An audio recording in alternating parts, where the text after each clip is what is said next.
Okay, so as Kinneret said in her kind introduction, I'm going to be talking about the business side of UX writing. We're all usually very focused, and appropriately so, on the user side, but I want to kind of bring us back to another partner we don't focus on as often, which is the business stakeholders. There we go. First, I'll just really quickly introduce myself. My name is Yael Ben-David. As Kinneret said, I started my career as a professional writer with a first degree in journalism at New York University. Realized pretty quickly that as much as I enjoyed writing and studying journalism, I did not want to work as a journalist. I also at that point moved to Israel in 2007 and made a pretty sharp pivot into neurobiology. So yes, I did do a doctorate in neurobiology. We all make mistakes, and realized that that really wasn't for me either. So at that point, I was looking for something new to do, and it's where I found UX writing. My first job in high tech in UX writing was at a company for a product that leveraged my writing background and my genetics background, because my neurobiology lab focused on genetics techniques. And they just basically were like, if you bring us the writing and the genetics, we'll teach you UX. The rest is history. And yes, last month I launched the business of UX writing with a book apart. Thank you for sharing the link. I'm happy to speak more about that if anyone is interested later. So when we talk about the business of UX writing, I tend to bring things back as much as possible to this concept called ROI, which stands for return on investment. If there are any MBAs or economists in the audience, this is not the very nuanced, technical, sophisticated definition, but it is essentially looking at what we earn for the company versus what the company has to spend. So imagine you have this scale, we have return on one side, right? That's what we get, the achnasot, and then we have the investment, and that's what it's going to cost us, the hotzaot. And obviously a good ROI means shifting these scales in a way that's good for the business. So there's two ways to do that. One is to increase the return, right? So if we don't spend any more, but we make a lot more, so that's good for ROI, which means, of course, that the other way to tip the scales is to just decrease investment. So the thing is that UX writing can do both. It's like a superpower. We can use UX writing to spend less and make more. And so that is my opening thesis. And I hope that if I make that case convincingly, like Kinneret said, you can bring it back to your companies and get them to either hire more of you or pay you more or give you tools or whatever it is so that we can have that awesome impact. So let's start with the side of the scale where UX writing makes money. Here's a few real world examples. These actually happened. This isn't just theoretical. So Google has a hotel search widget, and it used to say book a room. The thing is that they realized that this was not particularly empathetic copy in the sense that it wasn't meeting the users where they were at this very early touch point in the flow. This is just not the headspace, and it was too committal. Users were not engaging with this widget because they were scared off by the fact that it sounded like they were about to book a room. So they changed it to check availability, and engagement increased by 17%.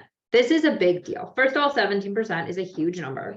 And also it is in an e-commerce flow for expensive merchandise. So the company makes more money by simply changing a tiny bit of microcopy. Another brand, a winter gear e-commerce site, had their shopping cart button called a shopping sled. Now we get what they were going for. They were trying to be all on brand and maybe get some attention because it was extra cute, but it did not work because UX writing is successful when it works. Good UX writing means that it works, that it gets the job done. It helps the user reach the goal and the business reach the goal. It is not like poetry where it needs to be, subjectively attractive, eye of the beholder, etc. This did not work. And about 50% of users said they just couldn't buy things, didn't know where to buy things. That's not good for business. And the other 50% said they figured it out, but only because of the surrounding UX conventions, like the fact that it's a shopping cart icon, that it was in the upper right-hand corner, etc. So not only did UX rating contribute to making money when they switched it to the more conventional view shopping cart, but it just shows the impact of bad UX ratings, that it was costing them money. So the UX writing is getting done regardless of whether there's a UX writer to do it. The words will be on the screen. And if they are done poorly, that is not good for business. So you might as well hire someone who's going to do it right, because it is going to get done, and it getting done wrong costs a lot of money. This is probably the craziest example ever. It's from Jared Spool's work. He's one of the grandfathers of UX, and I definitely recommend following him everywhere he appears, like Twitter, and listening to really cool podcasts where he's interviewed. He, in the middle of a checkout flow, had a registration form. Now, I don't want to talk about the friction of that decision. That's outside the scope. It probably is outside the scope of the UX writer's domain. But as UX writer, they had to figure out the copy for this checkout screen. And there was huge drop off, as you can imagine. The user intent here is to buy a thing, and they're being told to register for a thing, and that is not what they came here to do.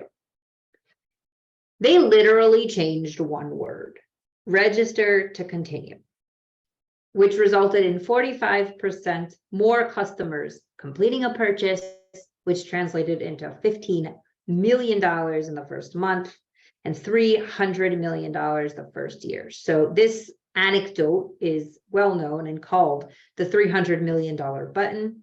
And if this doesn't make the case for microcopy makes money, I don't know what does. So it can also affect the other side of the scale. And even better if you do both at once. So let's look at some examples of where UX writing simply saved money. So Sarah Walsh at Citibank had this form where it used to take 3 to 4 minutes for users to complete certain individual fields, input fields, like 3 to 4 minutes figuring out what to do. Now remember, this is a Citibank form, so everything is connected to making money. And what they ended up doing was rewriting the form and doubling the copy. Okay, so we often hear about concise being a best practice. Absolutely, it is a great rule of thumb. However, if it is not working, then don't do it. So basically what happened is it turned out that users just didn't have enough guidance. They didn't have enough helper text. They just didn't have the information they needed. It felt too cryptic, and they had to work too hard to find the information elsewhere. It was taking forever. Not only were they going through it faster, but 92% were completing the flow at all, up from 26%. But the part of the story I really want to focus on is the fact that it led to far fewer support calls. So every support call, every email, every ticket, that costs money. And if you can reduce that burden, if you reduce that load, then that saves the company money. So they changed the copy, which in this case, both increased the return, but also decreased the investment. This is Joshua Porter's separate case study. This is an illustrative version. This is not the real screenshot, but basically what happened is he noticed that, again, I'm talking about money, so there's a lot of checkout flows and e-commerce contexts here. He noticed that users were struggling to put in the right address. They didn't realize it needed to be the billing address for their credit card in this particular flow. And it was costing the company not only in support bandwidth, but on the back end, there was some technical troubleshooting that was happening, and it was just an expensive, unnecessary error. And I'm sure there were lots of different ways to fix it, but copy is just so cheap. So what it takes to code, write, design, QA, like everything that goes into a string on a screen is cheap compared to the alternative solutions. So that's what he did. He wrote a helper text string. The information should be the same as your credit card billing information, and saved a lot of the resources that were going into troubleshooting this error. So how do you know though, right? So those are great stories. We all want to do that, but it's not always so cut and dry. Those are like the best stories, right? So how do we know if we're doing that? Are we really increasing the ROI? Either by making more money or by saving, or both. The first thing is to choose metrics. So if you want to know whether you're succeeding, you have to measure something. So the most important piece of advice I can give is to really spend the time knowing your goal, figuring out what it is success looks like.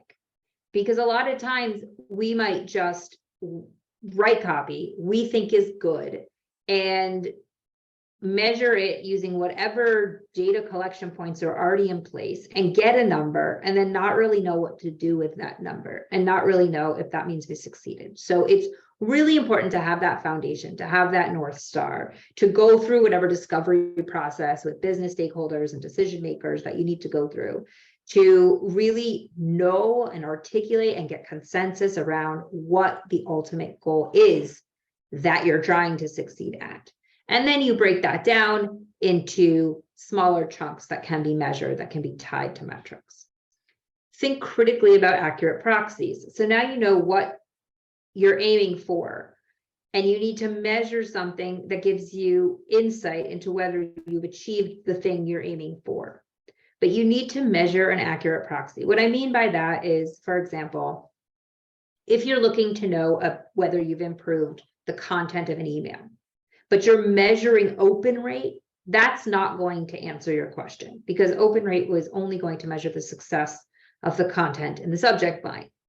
Now that seems pretty obvious, especially to a group of writers like us, but you would be surprised at how much this theme can repeat itself, of measuring what's easy, measuring what's cheap because the data points are already being collected for all different reasons. And there are a lot of different incentives around this. We're not always going to be measuring accurate proxies that will give us insight into the question we're asking. And that's on us. We are words people. A lot of us don't identify as numbers people, but that is on us to take ownership over and to liaise between whichever party is necessary to make sure we're measuring the right thing, or we won't know if our copy worked. We can, though, also look for existing data points to recycle and identify the right partners to work with us. So yes, we're the words people, and we are going to need to work with engineers to implement the code that collects the data, and the data analysts who analyze and give us insights from the data. These are all areas of expertise and skill sets that we are not meant to have, and certainly don't need to have, but we do need to identify who can help us get the information we need to choose the metrics, to collect the data, to analyze them, and to understand whether we've improved ROI or not. And also super important is to be working with actionable hypotheses. So this means that you don't just measure a thing, you have to have a plan. And it really helps to have if-then statements. So we're going to run this test and we're going to measure this proxy. And if the outcome is whatever you all decide, a 5% increase in click-through, whatever, then we will open the test to 50% of the users, or then we will align all of our emails, transactional emails, to this structure, whatever. But the thing that helps you get a voice in the company is where people see deliverables, they see outcomes, they see action. They see that there was a point in the investment that went into doing these copy tests. So you start from the beginning with the if-then statement, and that way at the end, you don't go back to the drawing board and now have to make a case. You don't have to say, look, the data shows that it worked. Now here's what we should do with it. You already have consensus. You already have that green light before you even start to do whatever it is you've decided to do at the end.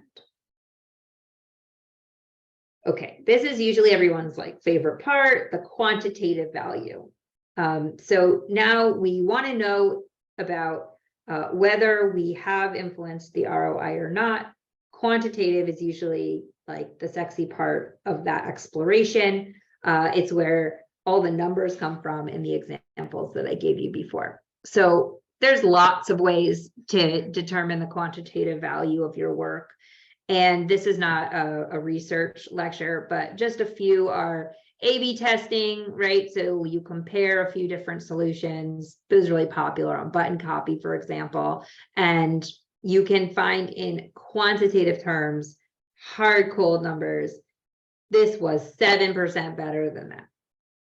Another is SCQ, click test, card sorting. You might be surprised that card sorting is under quantitative, but that's because you can count the things the people did. So my favorite use case for this is when deciding what to do with a navigation menu and not being sure about how to arrange, like what the hierarchy should be of the copy in the menu, and also whether you're even using the right language to begin with. So you give cards to the users that have the existing copy and you let them arrange them and sort them how they want, and also blank cards so that they can write their own copy, which is amazing, right with your users. And there's no better way to make sure your language will resonate. So you can also count the results. So, 50% of the users said we should be calling this X, or 30% of the users put these 3 subtitles under this category, which really surprised me because I didn't have them set up that way, etc. However, there's also qualitative value.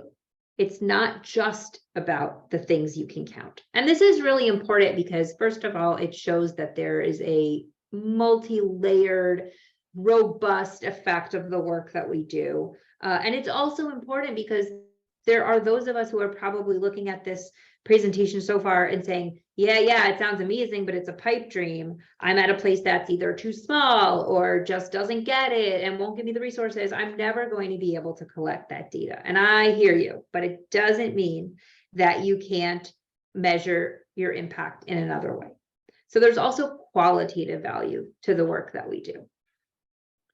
We can get insight into that value with qualitative insights from interviews, for example. Simply asking users. Interviews are very labor intensive, and in a sense, when it comes to, as far as research methods are concerned, they are resource intensive, right? There's more investment there. They take a lot of time to recruit, to compensate the user for their time afterwards, to record, right, transcribe whatever the conversation was and all of that. But they are a treasure chest of insight. And yeah, they're not quantitative. You're not going to do enough interviews to be able to count up a statistically significant amount of responses. Like 13% of the people I interviewed thought that this content was clear. You're not going to get to that, but you are going to get really insightful qualitative insight into how things are going by having those conversations in real time and having that opportunity to ask follow-up questions as opposed to, for example, a survey. However, surveys do cost less. So the way to the sort of the middle ground of it's qualitative and a little less expensive than interviews is open text surveys. So they're surveys, but they're not multiple choice. You really give the user an opportunity to spill their guts and tell you everything from their perspective in their words that they want you to know. There's, of course, usability testing where you watch them try to do a thing. Again, I don't have the time to go through all the types of tests, but you'll have this presentation to look back at later. A lot of the good that our copy does and the actual business impact can't be measured at all.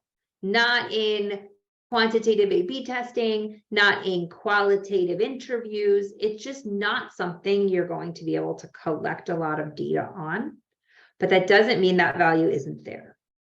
So some of that, a lot of that expresses itself in the level of delight we bring with our copy, inclusivity, accessibility, brand recognition, and also product reputation.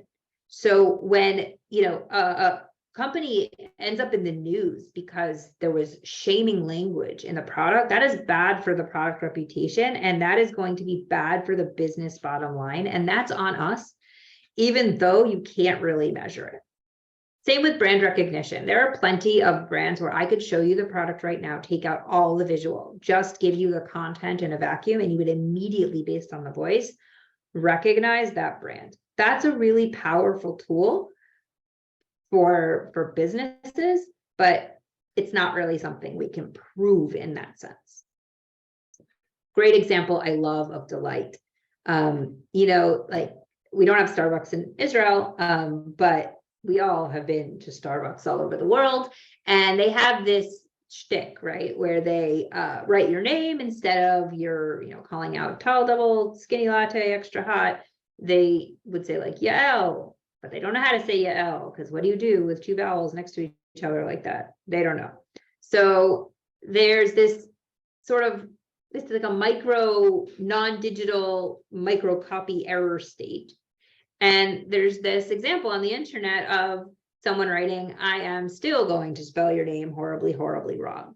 So they used copy to turn, in a sense, an error state into a delightful moment. Can I prove that this is now going to make me go to Starbucks more and spend more money?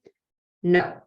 But if anytime you leave users with a delightful taste in their mouth, then that is going to be better for business than if you hadn't. What about inclusivity?